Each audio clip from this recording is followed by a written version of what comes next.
Olá, meus amigos, minhas amigas, bem-vindos ao Portal do José. É uma satisfação aqui a gente estar sempre compartilhando os nossos tempos. Vocês que nos dão audiência estão trazendo cada vez mais pessoas. E hoje, conforme solicitado, pedido por muitos de vocês, eu tenho a satisfação de estar aqui com a professora Maria Lúcia Fatorelli.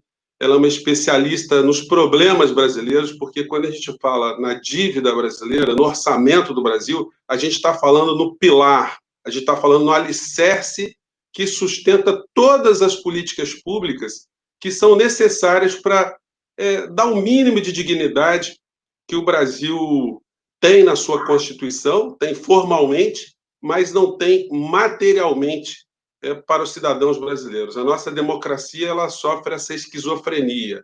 Nós dizemos para os estrangeiros que vivemos num país democrático, porém, a maior parte do povo brasileiro não tem acesso democrático à água, à luz, à escola, à saúde, saneamento básico. Então, é um país muito fraturado, muito partido. E muitas das causas dos problemas que a gente enfrenta no cotidiano, que são tratados superficialmente pelos grandes meios de comunicação, tem como base a falta de recursos, se é que existe uma falta de recursos. Sobre essas questões e outras tantas, a gente vai conversar com a professora Maria Lúcia Fatorelli. Queria dar as boas-vindas. Muito obrigado, professora, por estar aqui com a gente. Muito grata, Gisele, pelo convite e pela oportunidade de estar aqui no seu portal, conversando com todos os seus seguidores. Parabéns pelo trabalho que você tem feito, viu? Bom, então vamos começar. Muito obrigado, professora.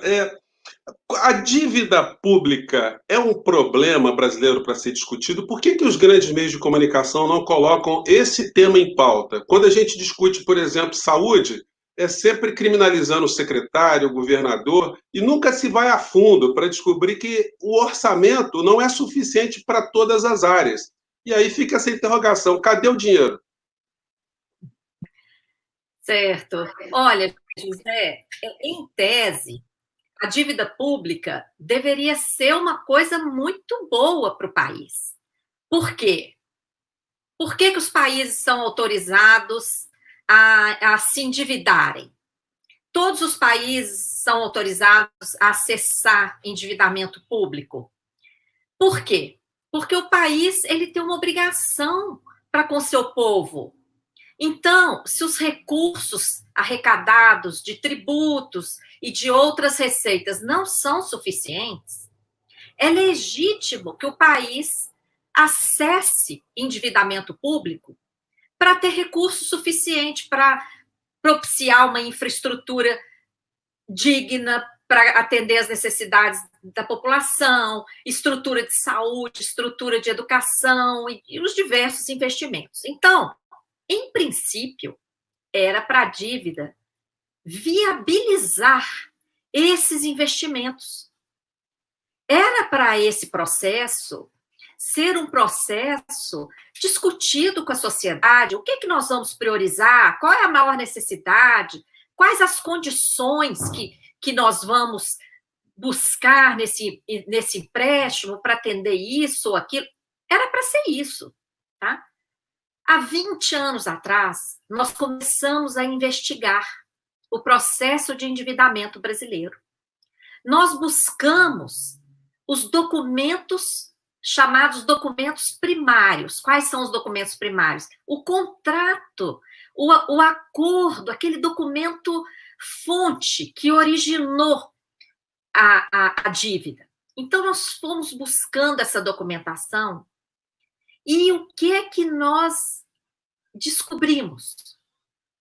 Que aquele endividamento que a gente aprende nos livros, que o dinheiro entra e é aplicado em investimentos, é gota d'água no oceano da dívida. A maior parte da dívida é formada por mecanismos financeiros. São vários mecanismos. Tá? Na dívida federal, o mais escandaloso dele, atualmente, quase 1,5 trilhão da dívida, são títulos usados simplesmente para remunerar a sobra de caixa dos bancos, o dinheiro que os bancos não conseguem emprestar. Mas tem vários outros mecanismos tanto na dívida federal, como na dívida dos estados, de municípios. Nós investigamos também dívida de outros países. Então, diante disso, eu criei uma expressão que é sistema da dívida. Então, o sistema da dívida é esse uso distorcido do endividamento público. Em vez do endividamento público ser aquele instrumento que viabiliza os investimentos necessários ao desenvolvimento socioeconômico, ele passa a ser usado às avessas, ele passa a ser usado como um instrumento de contínua transferência de recurso público para o setor financeiro, privado, nacional e internacional, sacrificando todas as outras áreas, sacrificando o próprio desenvolvimento socioeconômico. Então, não há distorção. Por isso é que professora, por uma auditoria, né? A auditoria que vai provar isso. Sim, professora, tem um livro do John Perkins, que é chamado História de um Assassino Econômico, né?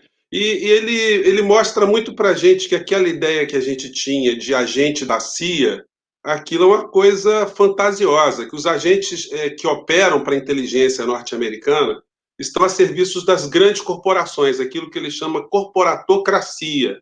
E dos métodos que eles utilizam é justamente pegar os bancos de fomentos internacionais, o FMI, o BID, enfim, o Banco Mundial, e oferecerem empréstimo para esses países em desenvolvimento, empréstimos esses que esses países jamais conseguem pagar, e a solução final é a entrega do patrimônio público, é entregar para o setor financeiro, para os grupos de investimento, aquilo que pertence ao país.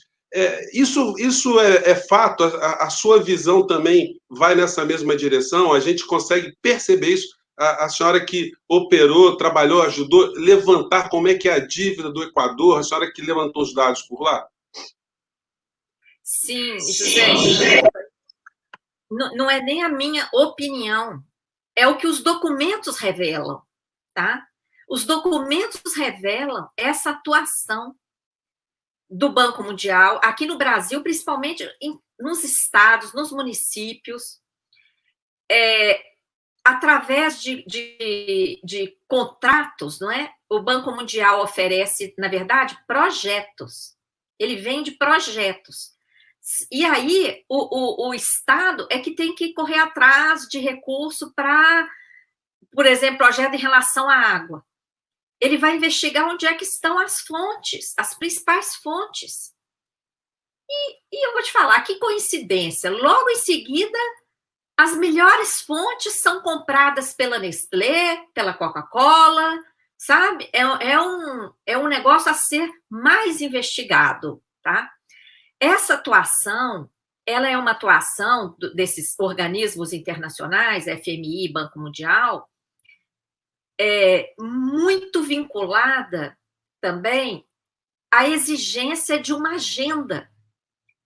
O FMI, por exemplo, desde a década de 80, exige que o Brasil faça a reforma da Previdência.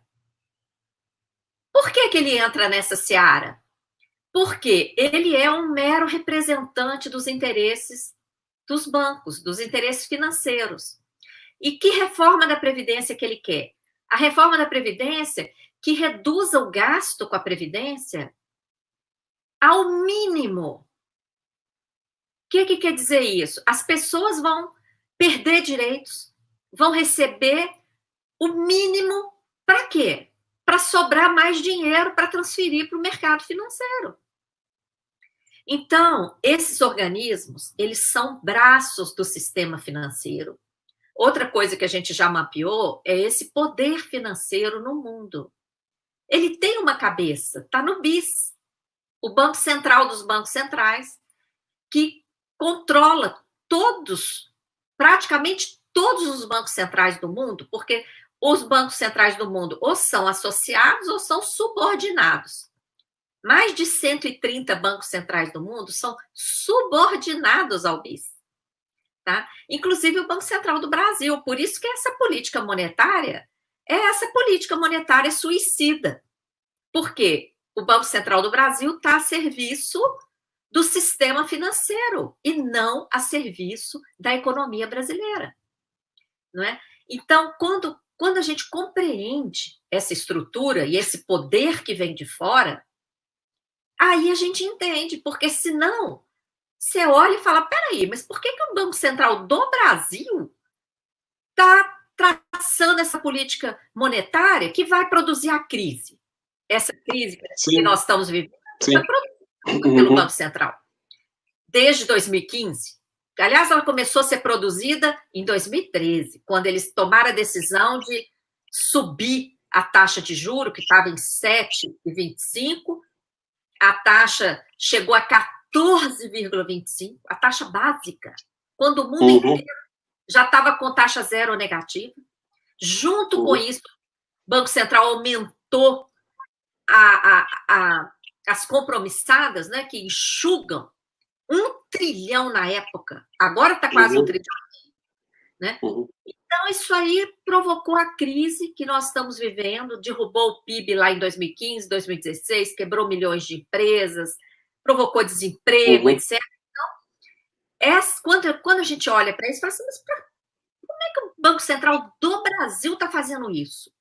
É porque está obedecendo ordens que vêm de fora. Nesse particular, quando teve a PEC 06 da Previdência, eu tentei descobrir quem tinha sido o indivíduo que redigiu aquele documento, que é um documento muito complexo, né? E a gente não consegue encontrar um autor.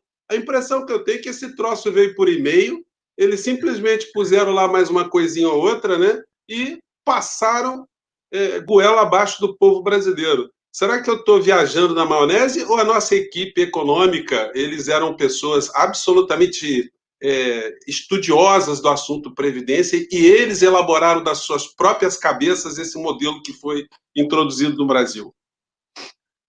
Olha, aquele texto, não é, da PEC que tentou aí fazer a reforma da Previdência e acabou sendo bastante modificada, né? Mas o primeiro texto era um texto assim quase inacreditável, né? Que acabava mesmo com o direito da aposentadoria dos trabalhadores rurais, reduzia o benefício de prestação continuada, você lembra? Dos mais vulneráveis, né? Reduzia para R$400 e a capitalização individual, que era o grande objetivo do Guedes, banqueiro, né? Ele queria capitalização individual ali, e nesse ponto a Auditoria Cidadã ajudou muito a denunciar o que estava por trás daquela capitalização individual.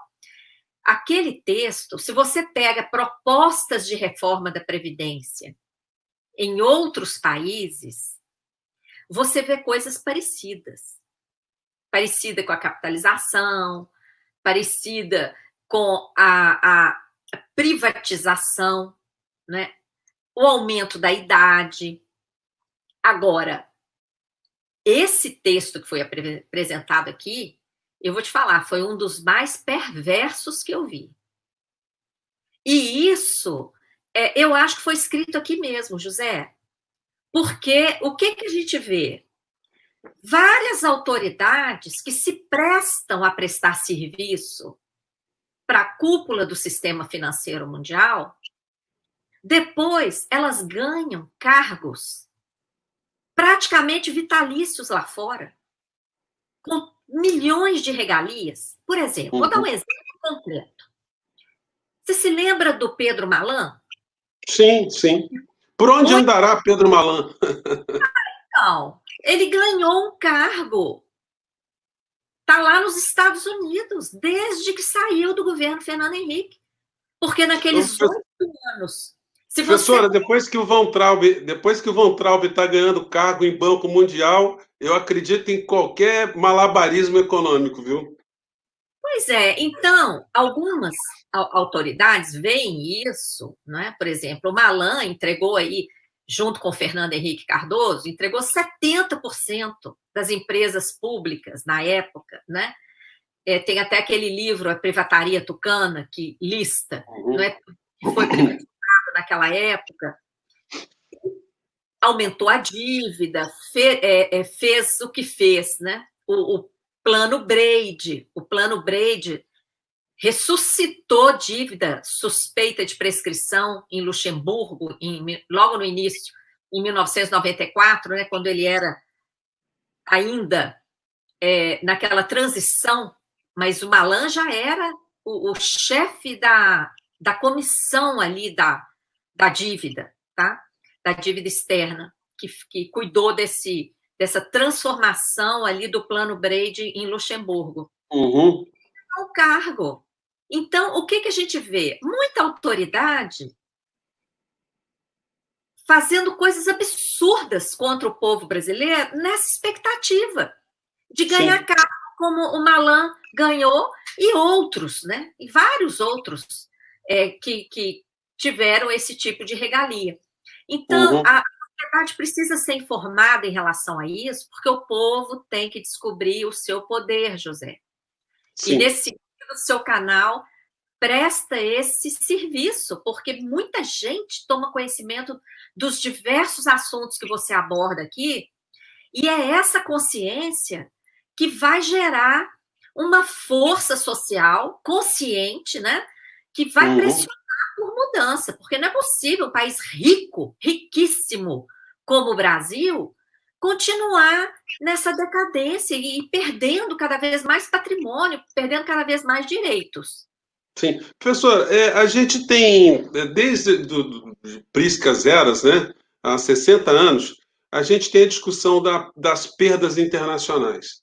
Eu lembro muito do Brizola dizendo dos vasos comunicantes, como as veias do povo brasileiro eram sugadas.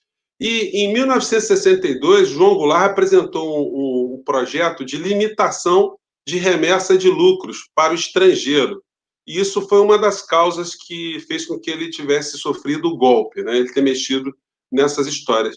De lá para cá, a estrutura dessa dívida continua a mesma que a senhora falou no começo do programa, ou seja, a gente não consegue rastrear o DNA dela, isso virou estrada, virou usina, o que virou esse dinheiro? E essa montanha que tem hoje, que Paulo Guedes está sentado em cima dela, e aí eu quero entrar também na análise desse personagem.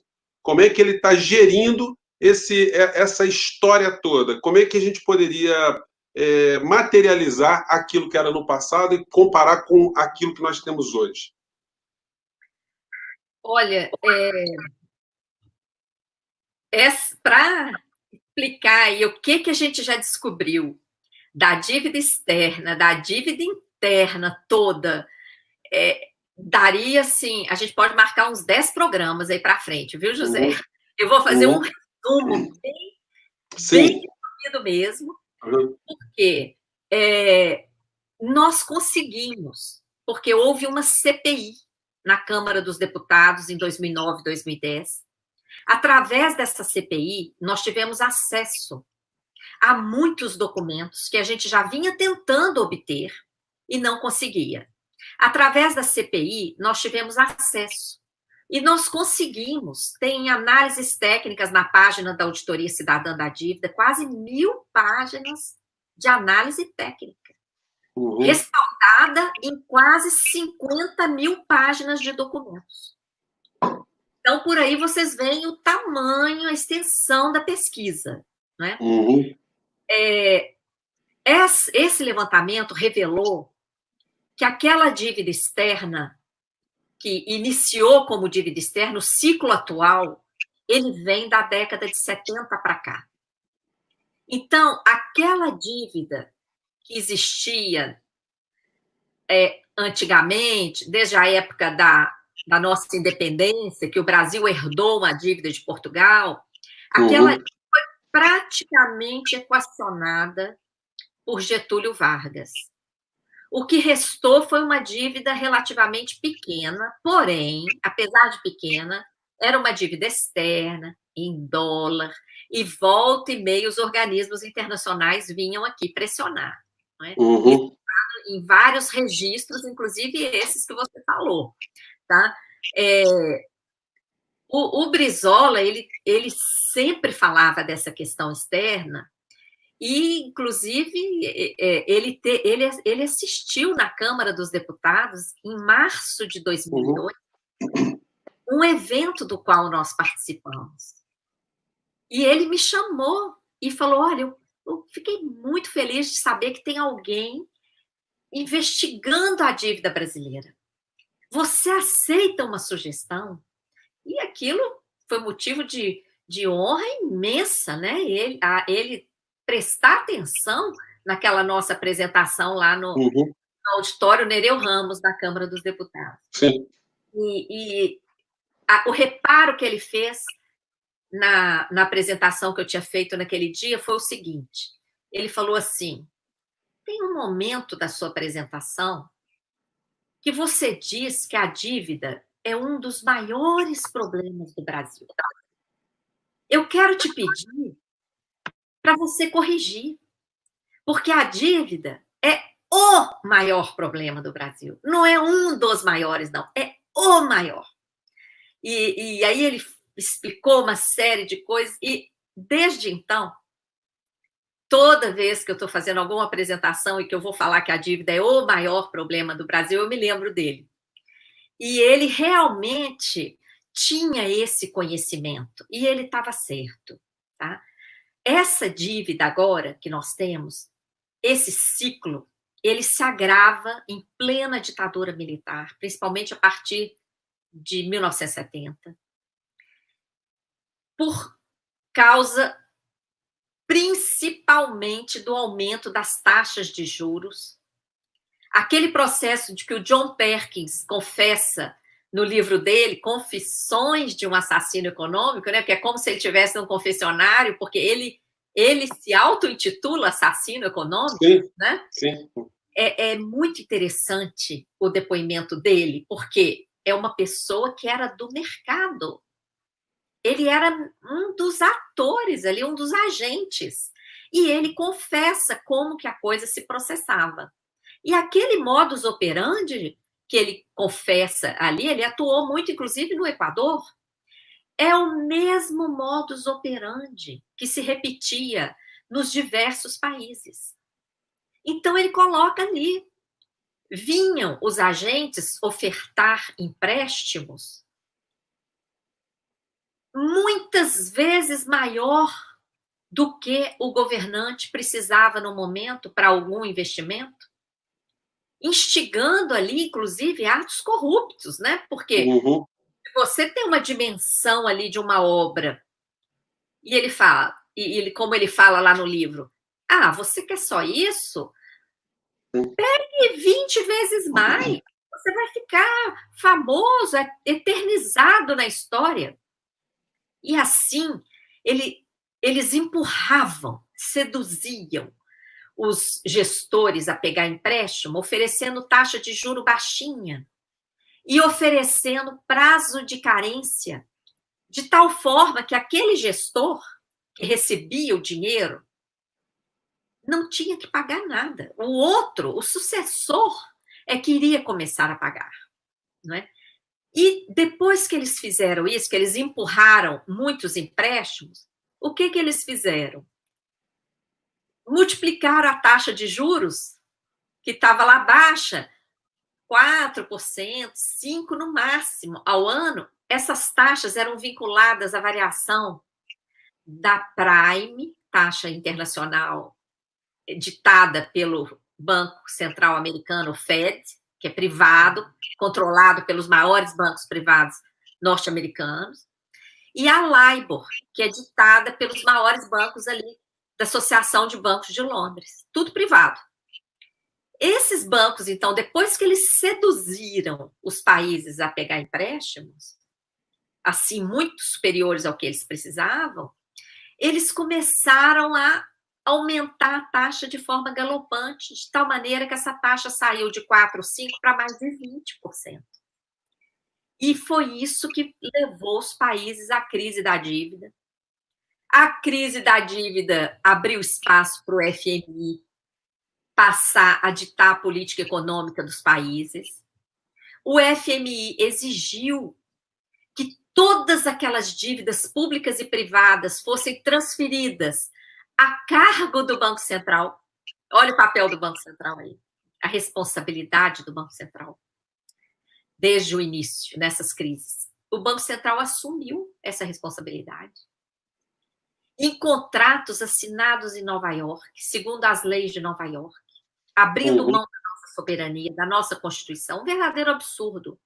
E em condições abusivas. Então, a década de 80 é uma década perdida por isso. O Brasil se transformou em exportador de capitais, porque o Banco Central começou a pagar uma dívida que não tinha recebido. Uma dívida que se multiplicou por conta desse mecanismo de juro que tinha que ser questionado, porque foi uma decisão unilateral dos próprios credores aumentar o juro. E também o empacotamento de dívidas sem contrapartida, dívida sem origem, dívida privada, fizeram aquele monte de pacotes em 83, 84, 86, 88. Depois, houve uma suspeita de prescrição dessa dívida externa em 92. Isso foi ignorado. O Malan comandava essa comissão. Quem mais participava dela? Armínio Fraga, Murilo Portugal e mais 50 pessoas. O que aconteceu em 94? Aquela dívida com suspeita de prescrição foi transformada em novos títulos da dívida externa brasileira. Esses títulos, uma parte foi transformada em dívida interna, dando o chute inicial nessa dívida interna atual que está em 6 trilhões e tanto já. Professora, deixa eu fazer um pequeno parênteses, porque essa metodologia que a senhora está falando que foi aplicada no Brasil, ela foi aplicada na América Latina inteira, né? Você tem personagens também, você tem o Pedro Malan da Colômbia, o Pedro Malan da Venezuela, você tem o da Argentina, enfim, é o grande pacote. Isso explica por que a diretriz vem de fora para dentro, fazendo com que os bancos centrais desses países, o tesouro desses países, arrecadem o máximo que eles puderem para honrar esses compromissos, e aí as políticas sociais elas acabam ficando em quinto plano, porque eles só estão pensando em sugar o dinheiro, em arrecadar o máximo, né? E a gente tem um exemplo vivo hoje no nosso país, que é o Paulo Guedes, que ele nunca viu um ser humano na vida dele, a impressão que a gente tem. Quando o ministro da Economia diz que não sabia de 38 milhões de pessoas que estavam invisíveis, eu queria saber o que ia acontecer com essas pessoas todas do nosso país que são invisíveis. Elas simplesmente poderiam morrer que Paulo Guedes não ia estar sabendo dela. Então, faz sentido isso? É uma política global que visa concentrar dinheiro a todo custo, caixa para os bancos centrais para transferir para fora? Faz sentido sim, José. Por quê? Qual tem sido o papel dessa dívida totalmente ilegítima, gerada dessa forma que a gente vinha falando aqui, né? E majorada por sucessivos mecanismos ilegais, fraudulentos. Essa dívida, ela tem servido, primeiro, o que você acabou de falar, para absorver grande parte dos recursos orçamentários. Eu tenho uma figura aqui que eu imprimi, porque agora não dá para usar PowerPoint em live, né? A gente usa assim, ó. Ó, dá para ver aí? Ó, esse aqui eu tenho uma pizza, não sei se é essa. Essa aqui está disponível lá na página da Auditoria Cidadã, porque aí na tela vocês não vão ver. É só para ilustrar um pouco. Olha, essa parte amarela que vocês estão vendo aqui, ó, quase a metade, todo ano a figura é mais ou menos essa. Essa parte aí é a parte que vai para juros e amortizações da dívida. Só que não é amortização, é juro maquiado de amortização, tá? Depois eu explico isso. Mas, enfim, qual o papel da dívida? Primeiro isso, absorver a maior parte do orçamento, sacrificando os direitos sociais, impedindo o nosso desenvolvimento socioeconômico. O dinheiro que deveria estar sendo empregado nos investimentos geradores de emprego e renda, porque em todos os países que se desenvolveram, o investimento estatal é a locomotiva. É o investimento estatal que possibilita aquele arranque do desenvolvimento. E aí o setor privado vem junto. Agora, o mega investimento em infraestrutura sempre foi estatal, em todos os lugares. Sim. Tá? Aqui, em vez do dinheiro ser empregado para a gente ter ferrovias, que é um transporte mais democrático, mais limpo, cadê as nossas ferrovias? As que existem estão aí transportando commodities e privatizadas. Sim. A estrutura, cadê o trem-bala? Cadê todo investimento em tecnologia que o Brasil poderia ter? Porque nós temos aqui todas as matérias-primas. Nós temos todos os minerais, nós temos terra, água, matriz energética, nós temos tudo. Por que não há investimento em ciência e tecnologia? Se nós temos as universidades. Olha aqui, nesse gráfico, você vê aqui, ano passado, para ciência e tecnologia, que é a mola mestra, olha aqui, 0,23%. Quer dizer, é quase zero, é nada, né? Então, o Brasil vai ficando atrasado. E qual é o interesse do Brasil atrasado nessa geopolítica? A entrega dessas nossas riquezas. Como é que o nióbio sai do Brasil?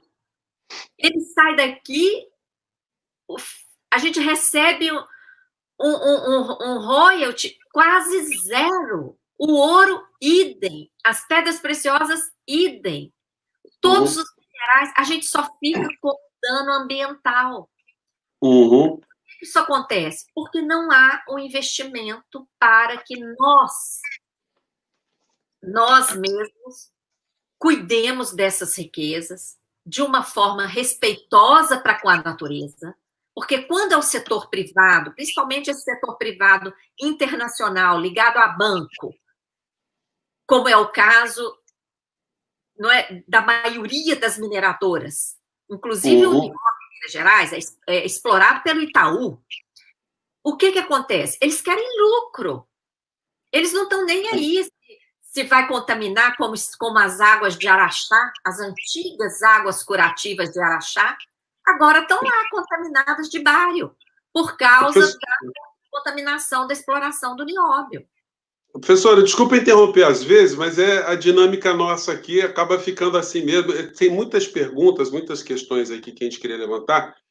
Uma delas é a seguinte: como foi a sua interlocução durante os governos Lula e Dilma na apresentação desse problema? A gente conseguiu enfrentar isso, atenuar, ou estava muito além da capacidade do Poder Executivo lidar com essa questão? Olha,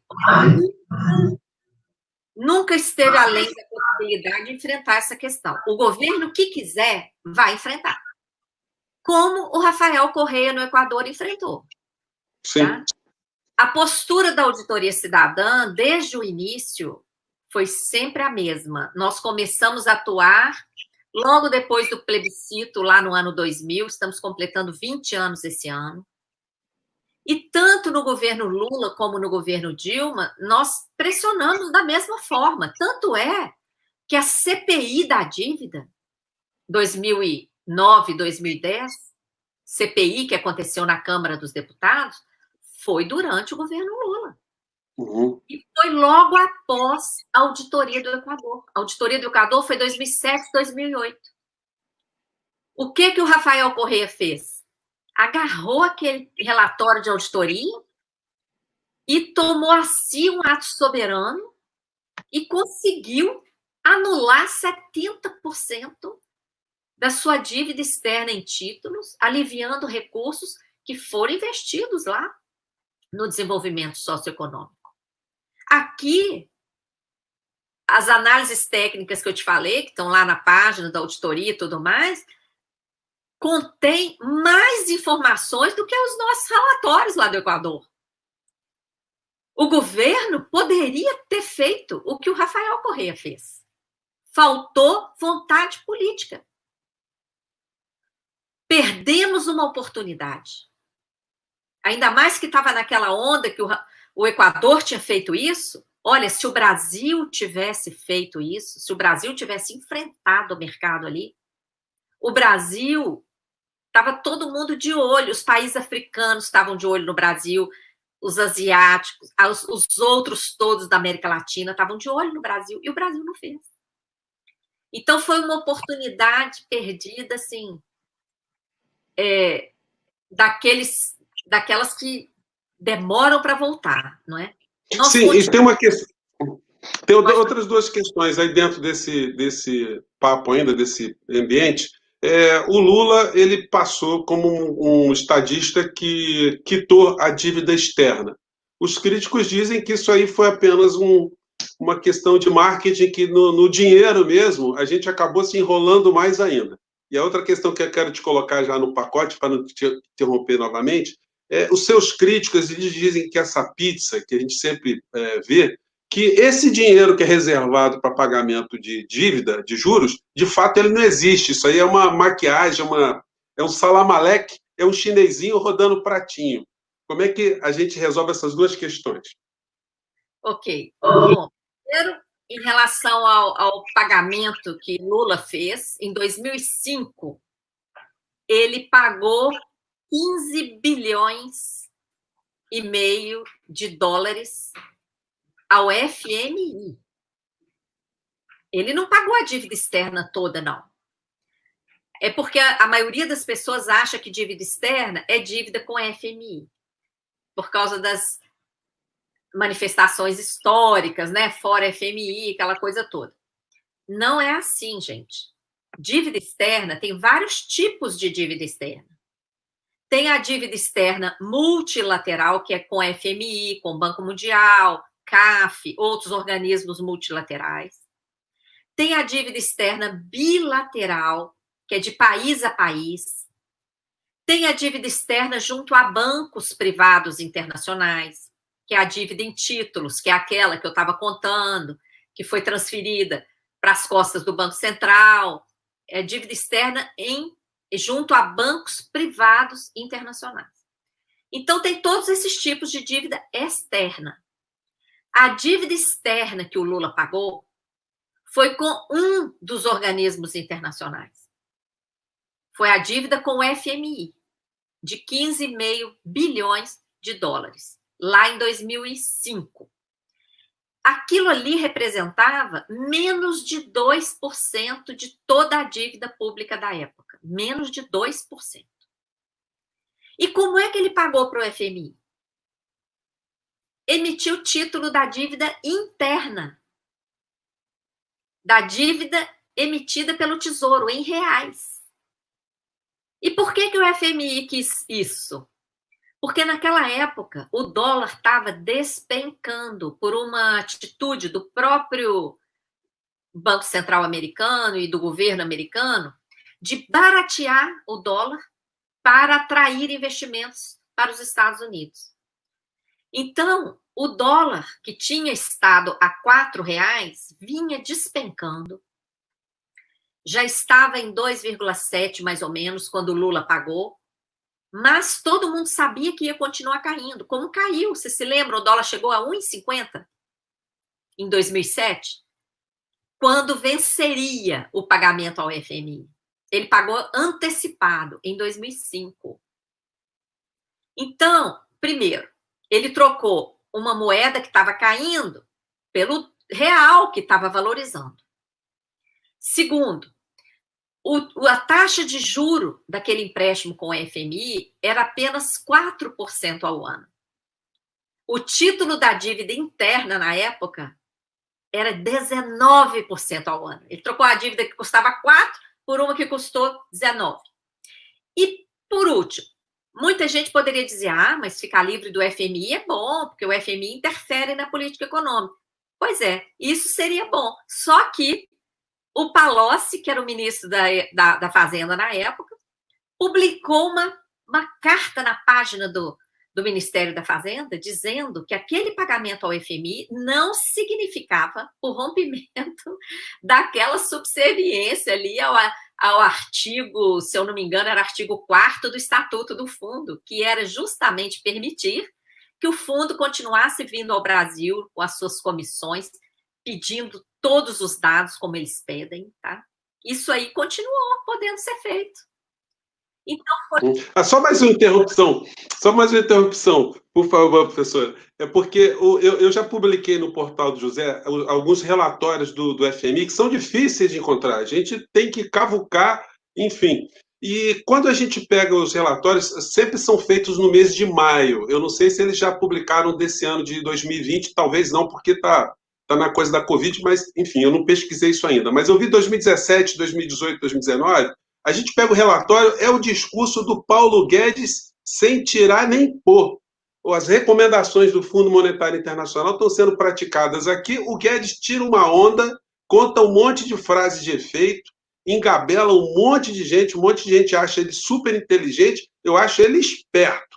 E quando ele vê uma plateia que não questiona, aí que ele deita e rola, usa aquelas linguagens a baleia arpoada, fala de Hobbes, Rousseau, enfim, ele gosta de Salamalex, né? Mas eu não podia deixar de fazer esse registro, que o FMI continua vindo ao Brasil, todo mês de maio eles publicam o tal relatório que o Palocci lá atrás não conseguiu se livrar. Exatamente, é a subserviência. Então, quando a gente lê aí que o jornal fala, vai trocar um cargo, fulano é de confiança do mercado. O que é isso de confiança do mercado? É aquela pessoa que vai fazer o que o Paulo Guedes está fazendo, como você está dizendo, entendeu? Que vai rezar na cartilha sem questionar. Esse é de confiança, tá? Sim. Em relação ao gráfico, tá? Esse gráfico. Deixa eu ver se eu consigo colocar aqui na tela inteira. Deixa eu colocar aqui na tela inteira. Deixa eu ver aqui. Não precisa. Tá. Foi? Agora está na tela inteira. Tá bom. Bom, por que a auditoria cidadã soma a parcela do juro com a parcela da amortização? Nós só usamos dados oficiais, tá? Todos os dados que estão aqui nessa pizza são dados oficiais do próprio governo, dados do CIAF, que é o sistema que contabiliza o gasto público, tá? Nós temos que somar o juro com a amortização, porque desde a CPI da dívida, lá em 2009, 2010, nós comprovamos que grande parte do juro está sendo registrada como se fosse amortização.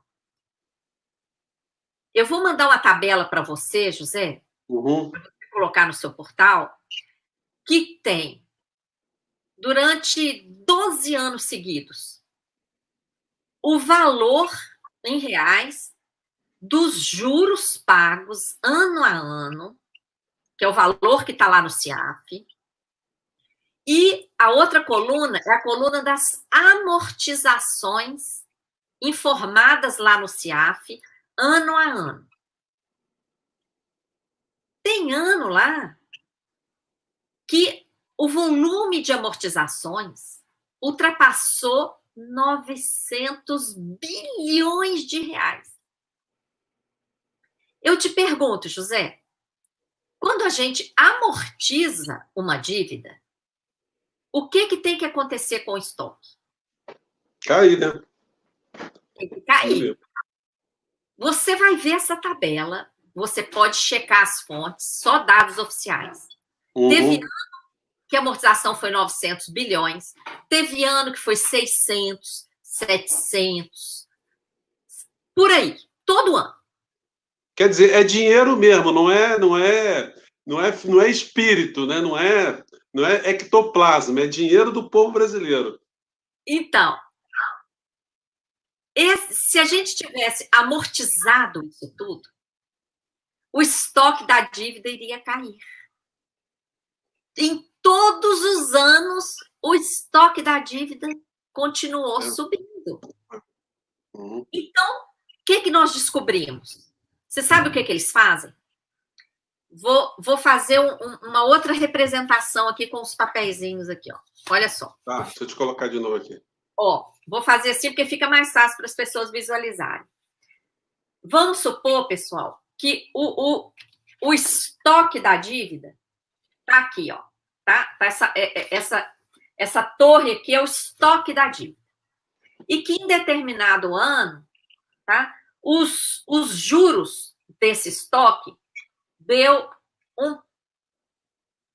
uma figura dessa aqui, tá? O que nós descobrimos? Todo ano fazem uma atualização monetária desse estoque aqui, uma atualização monetária que não tem sentido, tá? E essa atualização monetária faz com que esse estoque, deixa eu completar aqui. Essa atualização monetária faz com que esse estoque que estava aqui, ó, deixa eu manter aqui para todo mundo entender. Esse estoque que estava aqui, com a atualização monetária, ele vem para cá, ó. Deu para ver aqui o tanto que cresceu? Sim, ó, perfeito. Cresceu para cá, tá? Atualizam. A base... Essa diferença aqui, ó, essa diferença de onde estava, o papel está da mesma cor, não sei se está dando para vocês enxergarem, ó, mas estava aqui, tá vendo? Uhum. Está desencontrado um pouquinho aqui para ficar mais fácil. Estava aqui, cresceu para cá com a atualização. O que nós descobrimos, José? Essa atualização aqui, eles emitem títulos, emitem novos títulos e pagam essa atualização aqui, tá? Pagam. Só que o que é essa atualização? É parte do juro. Sim. Uhum. Ó, quando você compra um título indexado a Selic, o juro, a atualização monetária está ali dentro. Sim. Um título indexado ao IPCA, IGP, mais X, mais Y, a atualização está ali dentro. Então, essa parcela aqui, ó, toda essa parcela aqui, dessa atualização monetária, que é paga, o Tesouro vende título, recebe o dinheiro e paga. Não é ficção, não. Tem pagamento. Então, esse pagamento aqui, que na verdade é o quê? É uma parte do juro. Tá? Esse Sim. pagamento todo aqui, ele é contabilizado como se fosse amortização. Então, olha que maluquice. Isso aqui é contabilizado como amortização, esse pedaço aqui, ó, é contabilizado como amortização, e a dívida cresce, a dívida que estava aqui pula para cá. Deu para entender? Professora, não, deu para entender, mas esse mecanismo, essa metodologia, ela vem há décadas, então, ela não sofreu nenhum tipo de modificação. Agora, as pessoas que defendem que os governos passados agiram de uma forma possível, eles sempre argumentam também que se o Brasil não fizesse isso, que as retaliações ao Brasil seriam incomensuráveis, isso criaria um obstáculo ao país de uma maneira insolúvel. Tem fundamento esse tipo de argumento? Não tem fundamento. É o contrário. Tá? É como dizer para alguém que ela não pode se respeitar. Dizer isso de um país é dizer que o país não tem que se respeitar.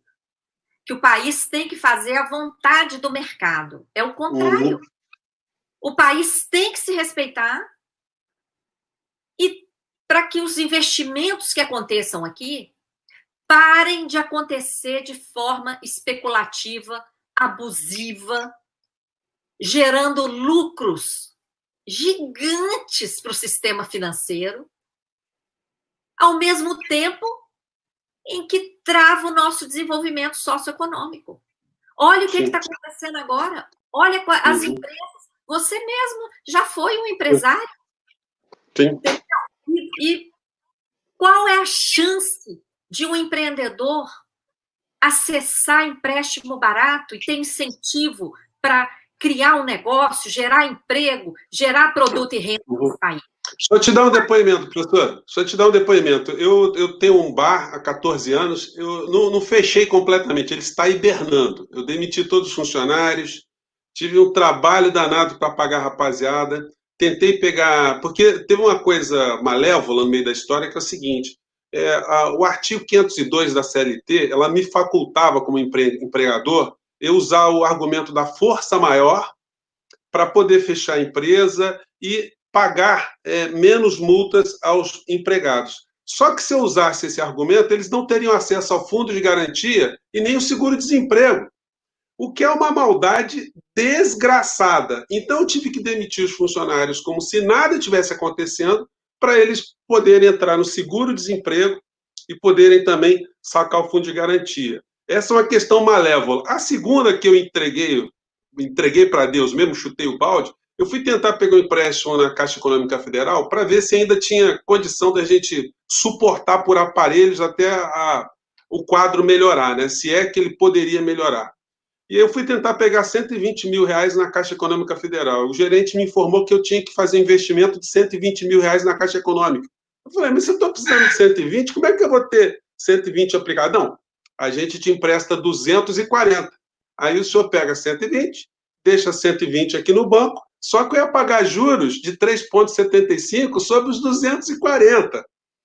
Não tem, assim, depois eu descobri que isso pode ser uma forma de bater meta dos gerentes, tá? Mas eles estão usando esse ambiente para esse tipo de situação. Moral da história, somente 9% dos empresários no Brasil que buscaram algum tipo de empréstimo conseguiram.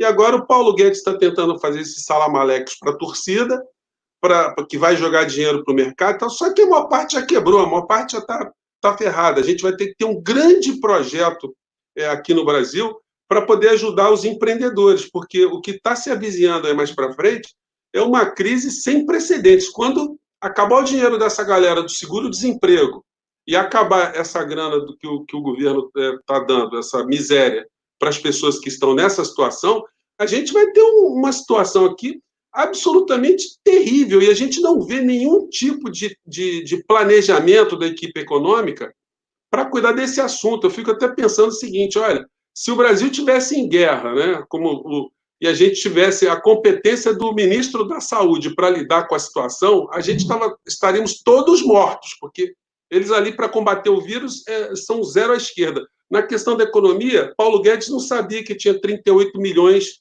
de brasileiros. Então, a gente está entregue aqui a nossa criatividade, a nossa resiliência. Eu estou fazendo aqui esses papos aqui para levar o maior número de informações para as pessoas, para elas irem replicando. A gente vai ter que ter muita paciência, a gente vai ter que enxergar todos esses fatores e torcer para Bolsonaro ser limado o mais rapidamente possível e, com ele, essa mentalidade da política econômica, que é uma coisa muito mais difícil, né? Mas eu custo acreditar que tem alguém tão ruim, alguém tão perverso quanto o Paulo Guedes que poderia ocupar esse mesmo espaço. É muita maldade. São as 10 pragas do Egito numa praga só. Olha, se não mudarmos o modelo, não vai adiantar mudar os personagens, não. Entendeu? Nós temos... E para mudar o modelo, a sociedade tem que entender o que está acontecendo, porque enquanto os pequenos empresários estão sendo deixados abandonados, e olha que no primeiro dia útil, depois que o Congresso Nacional referendou o estado de calamidade decorrente da pandemia, o Congresso referendou estado de calamidade dia 20 de março, uma sexta-feira. Na segunda-feira, primeiro dia útil seguinte, O que aconteceu? O presidente do Banco Central fez uma live e anunciou um pacote de 1,2 trilhão para os bancos, para que os bancos emprestassem para as empresas não quebrarem. Os bancos só emprestaram para as grandes, coligadas a eles. As pequenas eles deixaram abandonadas. Só agora que os bancos vão começar a emprestar para as pequenas, sabe por quê? Porque o Congresso aprovou, o Tesouro Nacional vai dar garantia, então vai ser dinheiro público que vai garantir os cerca de 40 bilhões aí para empresas pequenas, micro. Professor, esse trilhão, esse 1,2 trilhão é do Tesouro Nacional ou isso era compulsório dos bancos? Isso é dinheiro do povo brasileiro mesmo, que ninguém sabia que existia? Olha, é diferente. Esse 1,2 trilhão, que foi liberado pelo Banco Central no dia 23 de março, é dinheiro do próprio Banco Central, tá? É dinheiro lá dos compulsórios, mas tem empréstimo ali também, tem um swap do Fed, tem uma série de coisas. Mas é dinheiro liberado pelo Banco Central, e isso tem reflexos no orçamento. Porque quando o Banco Central libera isso, ele abre mão de fazer alguma operação que poderia até dar ganhos para o Banco Central, e essas operações passam a dar prejuízo, como o swap já deu prejuízo de quase 65 bilhões de reais esse ano, uma operação que o Banco Central faz para garantir a variação do dólar. O Banco Central já teve prejuízo de mais de 63 bilhões, quase 65, até maio. E aí, quem paga isso? O Tesouro, paga com dívida. Então, tem uma relação. O prejuízo do Banco Central é totalmente transferido para o Tesouro Nacional e vira dívida pública, tá? Agora, além daquele 1,2 trilhão, teve a emenda constitucional número 6, que permitiu o Banco Central comprar a papelada podre dos bancos. Segundo o presidente do Banco Central, falou para os senadores, isso ia custar quase 1 trilhão. Só que esse quase 1 trilhão não considera atualização monetária, segundo um outro levantamento que foi publicado. Nós estamos falando de vários trilhões. Então, essa crise que você está falando, ela realmente já está instalada, porque tem uma notícia que até meados de abril, 600 mil pequenas empresas já tinham fechado as portas e demitido milhões de pessoas. Sim.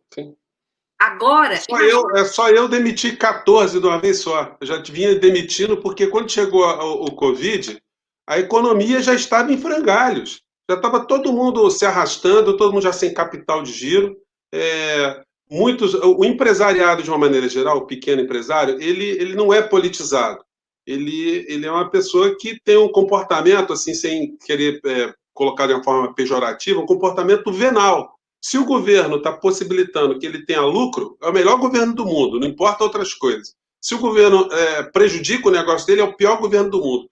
E essas pessoas estavam acreditando que Paulo Guedes, acreditaram na saliva do Paulo Guedes, que ele estava, de fato, colocando o Brasil com as reformas e havia investimento, esse mantra que havia investimento. O que nós estamos vendo é que passou a reforma da Previdência, que eles estão com essa meta de vender tudo na bacia das almas para diminuir o pacote da dívida, né? E o que nós estamos vendo é que nós vamos ficar sem a casa, ficar sem o emprego, ficar sem o carro, ficar sem o salário e não vamos resolver problema nenhum. É isso mesmo que a gente... É esse o caminho que a gente está apontado, professor? Olha, o que eles estão construindo é isso. Agora, o povo tem que entender a responsabilidade do Banco Central nisso. Por quê? Quando o Banco Central liberou aquele 1,2 trilhão, o Banco Central é autoridade monetária. Ele poderia ter dado ordem aos bancos para liberar empréstimo a juro zero para as pequenas empresas e prazo de carência. Porque, por exemplo, você Se você tivesse tido acesso a crédito barato e prazo para pagar depois que passar essa pandemia, você não teria fechado o seu negócio. Você não teria dispensado os seus empregados. Esses empregados estariam recebendo, não estariam onerando lá o seguro-desemprego. E você estaria pagando seus fornecedores. Seus Sim. fornecedores teriam dinheiro para pagar os fornecedores deles. Uhum. Então, a cadeia da economia, ela se retroalimenta. Agora, tem que ter recurso. Recurso financeiro na economia é como sangue na veia. Quando o Banco Central seca, ele mata o corpo. Uhum. E o que o Banco Central fez? O que aconteceu com esse 1,2 trilhão? Ele liberou para os bancos, uma parte disso foi liberada em dinheiro, tanto é que o volume das operações compromissadas deu um salto, tá? Deu um salto relevante. Então, isso prova que ficou mais dinheiro no caixa dos bancos. Uhum. Tá? Então, quem saiu beneficiado foi o setor que já é o setor mais lucrativo desde sempre, que são os bancos. Professora, Aí, os meios... Desculpa te interromper de novo, tá? A gente, assim, depois o pessoal mete o pau em mim. Pô, você não deixa a professora falar, não deixa ninguém falar. Mas são muitos assuntos e, enfim, se a gente agarrar aqui, a gente vai ficar umas 2 horas conversando. Eu queria já te convidar para o mês que vem a gente fazer um novo encontro, a gente avaliar o que está acontecendo no Brasil. Os fatos estão acontecendo com muita velocidade. Eu queria, inclusive, convidar todos vocês para darem o like aí, apertar aí quem não está inscrito. Amanhã, às 9 horas da noite, nós vamos ter um papo com o senador Roberto Requião. A gente vai falar também de economia, das perspectivas, vamos analisar vários episódios aí. Eu convido todos vocês para estarem com a gente amanhã, para a gente cada vez mais replicando esses temas, né? Mas, professor, uma coisa que me chamou a atenção nas semanas retrasadas foi um encontro que o Guedes teve lá no Congresso com alguns deputados e foi plantado em todos os meios de comunicação que ele foi ali discutir Bolsa Família, nomenclatura da Bolsa Família e tal, tal, tal. Eu falei, mas o que tem a ver o Guedes com Bolsa Família discutir isso com deputado? Deputado não vai votar nada em nome de Bolsa Família, não é essa a questão. E lá nas linhas, lá embaixo, vinha que ele foi também discutir a autonomia do Banco Central e a emenda constitucional também para beneficiar banco, para que os bancos pudessem trocar dinheiro podre por moeda boa do povo brasileiro.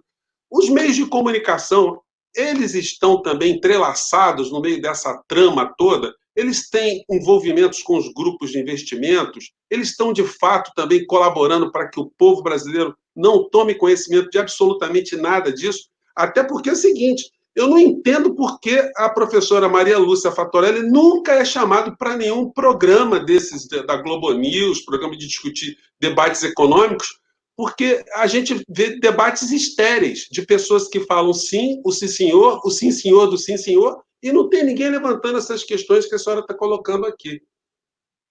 Não tem exatamente porque se você olhar quem financia, é só vocês prestarem atenção. Na hora que vai começar um dos grandes jornais de qualquer grande emissora, aparece lá patrocínio, invariavelmente é um banco. Os bancos estão presentes também nos conselhos editoriais. E as propagandas, aquelas mais emocionantes, também são deles e custam caro. Né? E eles não fazem isso de graça. Né? Eles têm condições. Uhum. Então, esses temas não saem. Né? A Globo News já fez uma entrevista com a gente, nós recebemos a Mônica Waldvogel, veio na sede da Auditoria Cidadã, fez entrevista, gravou tudo, o programa chegou a ser anunciado o dia que ia passar. No dia que ia passar, entrou lá um programa de qualidade de vida dos idosos. Aí nós não aconteceu alguma coisa, né? No outro dia ligamos, não, vai ser veiculado em outra data. E ficamos esperando. Meses depois, foi veiculado um outro programa sobre dívida pública em que a gente não aparecia. Aí fizemos contato, vai ao ar? Não vai? O que foi feito aqui? Não, não vai. A nossa jornalista havia gravado tudo, então nós colocamos na página da Auditoria Cidadã, eu convido vocês para acessar, legal. auditoriacidadã.org.br, está lá a entrevista que não foi ao ar. Professora, não foi entrevista, aqui não foi entrevista. Não foi entrevista, eles foram fazer uma espionagem, eles foram saber o que a professora pensa, quais os dados que ela tem, eles foram conhecer bem quem está conhecendo aos poucos o que está acontecendo com o Brasil. Mas nem precisava, né? O nosso trabalho é todo público, né? Tudo que a gente faz, a gente publica. É porque tem mesmo uma censura ali. Por quê? E por que essa censura dos grandes meios, José? Você está vendo aí pelo seu canal. A gente vê também pelos canais da Auditoria Cidadã. Quando as pessoas têm acesso à informação, quantos depoimentos a gente recebe? Nossa, depois que eu conheci isso, eu passei a ver um mundo diferente. Eu sou outra pessoa. Eu agora já sei o que eu quero, e agora quais as escolhas que eu vou fazer. A pessoa dá um salto de consciência. E salto de consciência é como aquela pessoa que sai da caverna. Sim, Nunca mais você vai convencer quem saiu da caverna e viu o mundo colorido, nunca mais você vai conseguir convencer aquela pessoa de que a verdade são aquelas sombras que ela enxergava dentro da caverna. Aquela pessoa que acorda definitivamente, né? Por isso há tanto boicote. Professora, então, olha, está lançado o desafio. Já completamos 1h06, 2.511 pessoas com a gente aqui online. Isso é uma coisa maravilhosa, é um motivo de muita satisfação. A gente se sente muito feliz em recebendo essa energia. E são pessoas que vão replicar os nossos papos. Vamos marcar para daqui a algumas semanas a gente voltar novamente. Eu vou pegar aqui todas as mensagens que chegaram para a gente fazer um apanhado, para no próximo programa a gente partir como se fosse um curso. A gente vai para uma outra etapa. Vamos levar mais informações, vamos analisar o que Paulo Guedes está fazendo com o Brasil e vamos ver se o quadro mudou de alguma maneira. Professora, eu queria te agradecer imensamente, queria te dar a palavra aí para suas considerações finais. Muito obrigado mais uma vez. Eu te agradeço também, José, parabenizo pelo que você tem feito, viu, para levar a informação para o povo brasileiro. Isso é trabalho de cidadania, você está de parabéns. E quero agradecer essas pessoas que estão aí dedicando o seu tempo, não é, para nos assistir, e convidar todos para também acessarem as páginas da Auditoria Cidadã, que a gente estuda toda essa documentação e procura traduzir para vocês, né? Para prestar também esse serviço à população. Toda sexta-feira temos feito uma live às 19 horas. Queremos te levar lá também no nosso canal, viu, legal. José? Queremos te convidar. Por favor. Vai ser uma satisfação. Professora, mais uma vez, obrigado. Olha, então, daqui a um mês, no máximo, eu quero a senhora de novo com a gente, tá bom? Tá feito o desafio? Aceito. Tá bom, gente. E amanhã, 21 horas, Roberto Requião, a gente vai dar continuidade aqui a mais um nível de esclarecimento do nosso país. Gente, obrigado, professora, boa noite. Obrigado a todos vocês, gente. Ajudem a compartilhar. Peço às pessoas para virem se inscreverem também. Tchau, gente. Até a próxima.